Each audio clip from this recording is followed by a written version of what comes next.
Travel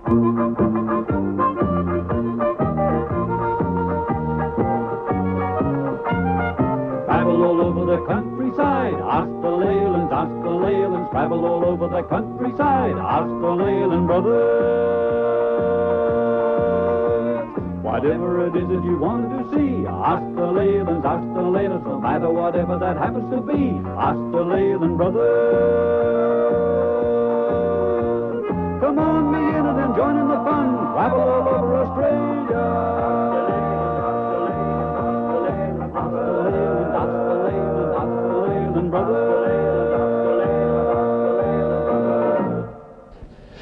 Have you got a sweet tooth?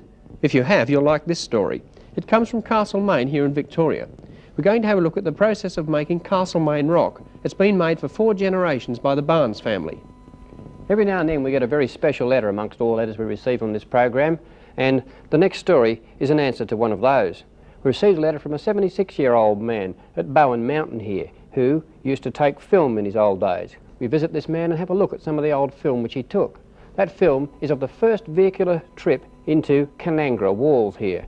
We have a look at his old film. We also visit Kanangra Walls today.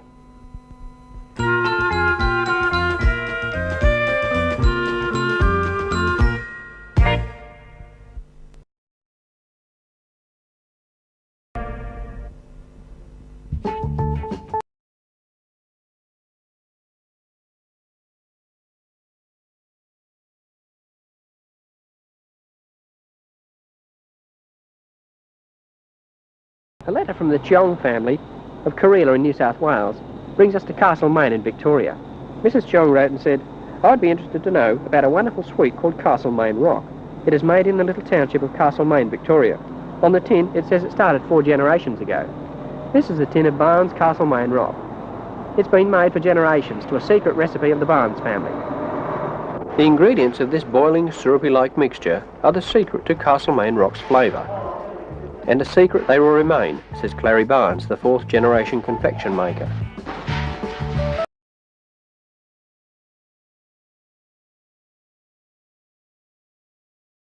But not secret is the imported peppermint flavouring that Clary sprinkles onto the cooling mixture. The temperature of the mixture is critical, and a delay in any part of the process can result in the whole batch being discarded. Pulling the mixture on this hook aerates it and changes the colour and texture.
This is the cutter that I used during the cutting up operations.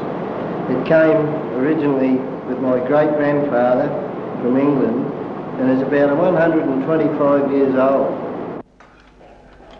Clary and his ancestors have hand-cut millions of pieces of the famous Castlemaine Rock in this way. Clary's great-grandfather brought the recipe with him from England in 1853. And it's never been written down, only passed on from one generation to another by word of mouth. The mark on the cutter here has been made by the thumbprints over the years, where it is gripped like that. The Barnes family continue to make this unique peppermint boiled sweet by hand because they feel it is the only way to retain the original flavour.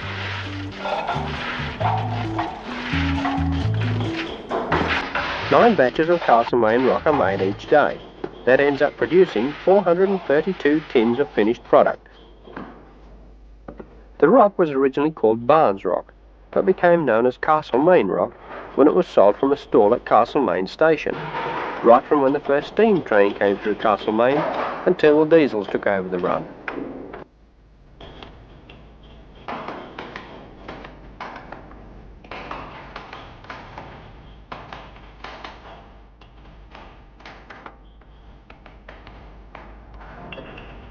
The motor was designed by a technical school teacher in the early 1930s. He said when he designed the label that it was designed not to be pretty, but to be ugly, therefore it would draw attention, and we've never seen any reason to change it since. The product is unique in more ways than one. It has never been advertised, only sold through word of mouth. From satisfied mouth to satisfied mouth.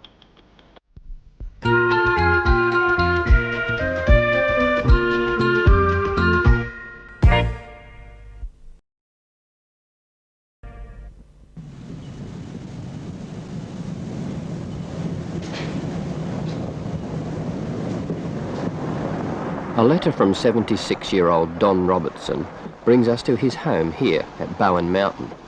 For in his letter he told us of a silent film he made of the first car journey into Kanangra walls in the Blue Mountains. Mr. Robertson in his letter tells of the rugged journey through the mountains in an overland whippet. Although he never earned a living with photography, his old film captures the excitement and adventure of the journey made in 1925. We're going to take a look at the film, but first let's meet Mr. Robertson and see how he came to make the journey over 50 years ago. 509 Fiat, and we had to dig our way in and axe our way in, and we prepared a trail. And after that I decided I'd make a film because the scenery was so grand all around, and we decided to explore the waterfalls and anything else that we could around the place on foot. At that particular time I lived with my parents at Vaucluse, and the reason of showing the start in Sydney was just to, well, depict the car going through the traffic and then later getting out into the wilds, if you like to call it the wilds. In 1925, the mountain country depicted in this film certainly was the wilds. But let's allow Mr. Robertson's film tell its own story in its own flamboyant style of the day.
Around them, and it was very comfortable bedding.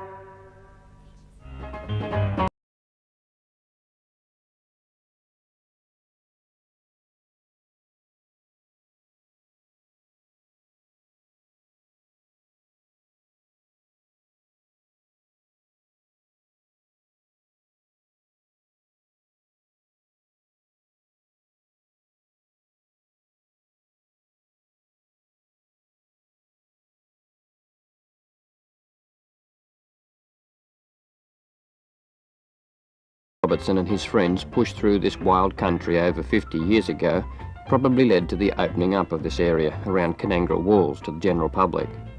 The road which takes today's visitors over the mountains follows very closely this track which was forged so long ago.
A rugged climb, wouldn't it? I can remember there we had a rather terrifying experience. On that particular occasion, the chap that was with me, my cousin, he's dead now,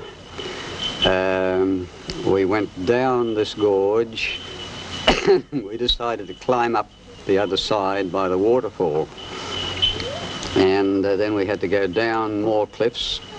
While we were going up, we still had to come down more. We had a rope with us, and very foolishly we let ourselves down one cliff and pulled the rope down afterwards, and then found we were more or less at a dead end, and it looked as though we couldn't go on any further. This was a very serious situation. We were on a ledge, and if I may demonstrate it, we were standing with our back to the wall, and there was only one way, and that was to go round this way and see where the ledge went to. I had my movie camera with me, and it was hanging out in front, and we were going round the wall this way, trying to stop overbalancing. And after about 5 minutes, I said to my cousin, I said, look, we'll have to throw this camera over the cliff. It's going to overbalance me. A bit drastic. So I said, well, hang on a minute. So we kept going, and then luckily we just got to a little bit of a corner, and I said, I think I can make it. So that saved our movie camera, and it probably saved our lives, because I don't know what would have happened if we couldn't have got round that cliff edge. No one would have ever found us. There were see shots of the waterfall that was taken at this particular time with that camera.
A letter from David Hitchcock of Gordon in New South Wales is one of many we've had asking to take our cameras to the Kanangra Walls National Park and show the spectacular scenery of the area. And since we've just seen how the first journey was made into Kanangra in 1925, we thought it appropriate to answer this request in the same program. Today the roads are virtually highways, and it's possible to drive in even with the family caravan. This road follows very closely the track made by Mr. Robertson with his trusty whippet. About 20 minutes away from the Kanangra Walls, we reach the Boyd River, where there's a camping ground for overnight visitors. This is the only camping area in the national park, and since the weather can be foggy and unreliable, it's a good idea to plan your trip with an overnight stop here. That way you have 2 chances of striking the walls with the sun on them. In the morning, it's a short drive to reach the walls, and today we're lucky. The sun is blazing.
Outcrops of limestone.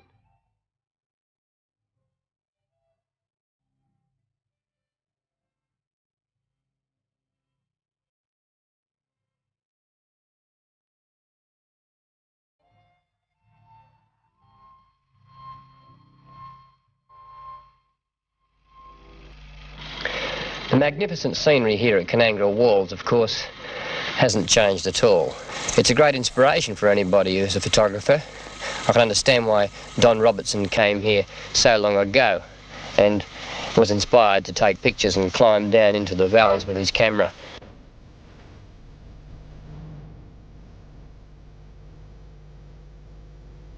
From the air we can see how really rugged and inhospitable this country looks. From this vantage point we can appreciate even more what a rough journey the trip to here must have been in 1925, when Don Robertson battled his way in the old overland whippet.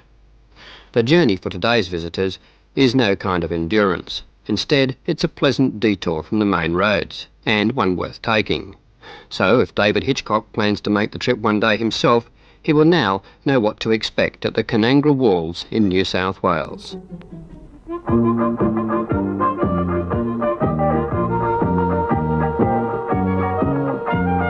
Travel all over the countryside, ask the Leylands, ask the Leylands. Travel all over the countryside, ask the Leyland Brothers. Whatever it is that you want to see, ask the Leylands, ask the Leylands. No matter whatever that happens to be, ask the Leyland Brothers. Come on, me in and then join in the fun. Travel all over Australia.